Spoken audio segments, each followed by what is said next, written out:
There are many museums and/or archaeological sites available to all of us. Some museums and/or archaeological sites that are available are sites that we may not think of in that context. In this case, the type of museum or archaeological site I'm referring to is a graveyard or cemetery. I think of cemeteries as archaeological museums or outdoor museums. There is so much to learn from a graveyard, cemetery, or burial site. Dr. Alcock, in the course Archaeological Dirty Little Secrets, spoke of the tombs of Petra and how they did not provide much information because they had been cleared out and people had used them for other purposes. And Dr. Laurel Bestock from the Joukowsky Institute of Archaeology, Brown University, described items that were found in Abydos. We have all heard, and some have seen the artifacts that were in King Tut's tomb. But not all of us have the ability to travel to or work in places like Petra, Abydos, the Valley of the Kings, etc. What do we have available to us is the ability to capture, record, and explain pieces of history that are, so to speak, in our own backyards. What you may ask, is that thing available to us? The answer is the local, or perhaps not so local, cemetery. A cemetery is like an outdoor museum in many ways. There are many things that one can learn about an area, a town, a family, or even a person from visiting a cemetery. And yes, you can learn these things without even digging. Well, digging in the dirt, that is. There is still plenty of digging to do to obtain a full picture of an area, a country, a town, a family, and/or a person.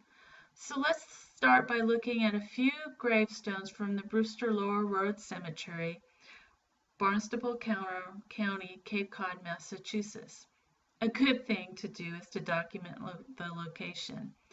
Since I first visited this cemetery in 2009, I used a low-tech way to separate locations and document the name of the cemetery from which I was about to take pictures of tombstones.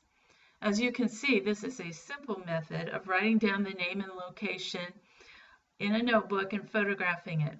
It was the method I chose. It's what I had handy. I would suggest that as a minimum, you include the latitude and longitude of the cemetery, and if possible, each gravestone recorded. This is especially important if you are visiting a larger cemetery and want to ensure that those who follow behind you can find the same gravestone you did. For the Brewster Cemetery, there are burials, reburials, or memorial stones starting in 1738, and you can find a listing of those at capecodgravestones.com. For this cemetery, I'm going to concentrate on what appears to be a family unit, a line of 9 tombstones. You will only see 6 here.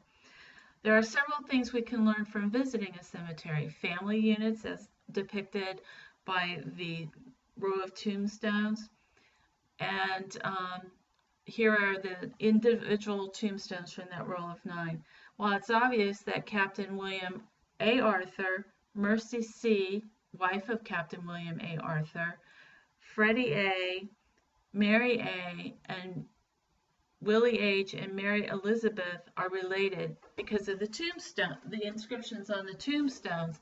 You'll note that there's also a Mrs. Bethia, wife of Mr. Joshua Myrick.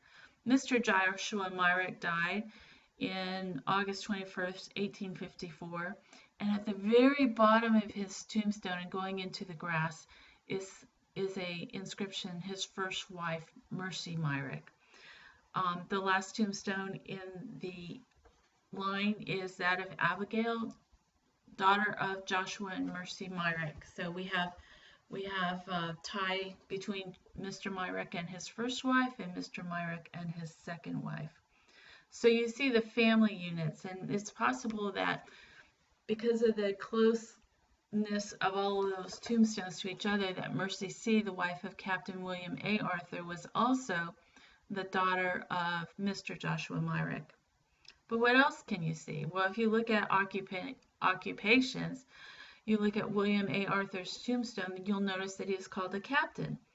As Brewster, Massachusetts is located next to Plymouth Bay, a likely assumption is that William A. Arthur was a sea captain. Affiliations. As depicted at the top of his tombstone, that round circle with the affiliation in it, the drawing in it is a G, which is the symbol of the Masons. Military service, well, although not captured in the picture, the disc holding up the flag indicates that he was a Civil War veteran. There are also symbols on the tombstones. If you look at the flower on Mary Isabella's tombstone, that indicates a life cut short. And if you look at her death, she died September 19th, 1854 at the age of 5 months. The weeping willow on Bethea's, Joshua's, and Abigail's tombstone is a symbol of mourning and earthly sorrow. Now, there's possible indications of illness even with this short group of family members, because Freddie A., Mary A., and Willie H. all died within about 10 days of each other in 1865. There's also indications of longevity. These 9 tombstones are but a sampling of those buried in Brewster Lower Road Cemetery, and the people depicted here lived between 5 months and 94 plus years.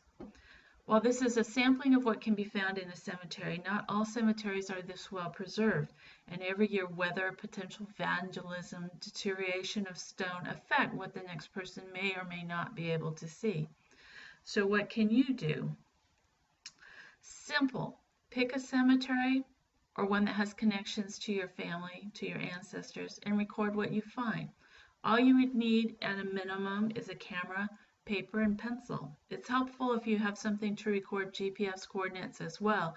There are many free apps out there that will help you do this. The one I use is Find My Car. I also use it to find my car. The next step is to survey the cemetery and record the locations of the tombstones to each other and their placement in the cemetery as a whole. Take pictures of the tombstones grouping and detailed shots of each tombstone. Capture on paper the names, dates, and inscriptions as well as using your camera. What you were able to see with your naked eye and feel with your fingers, you may not be able to decipher once you get home and you're just looking at those pictures on your screen.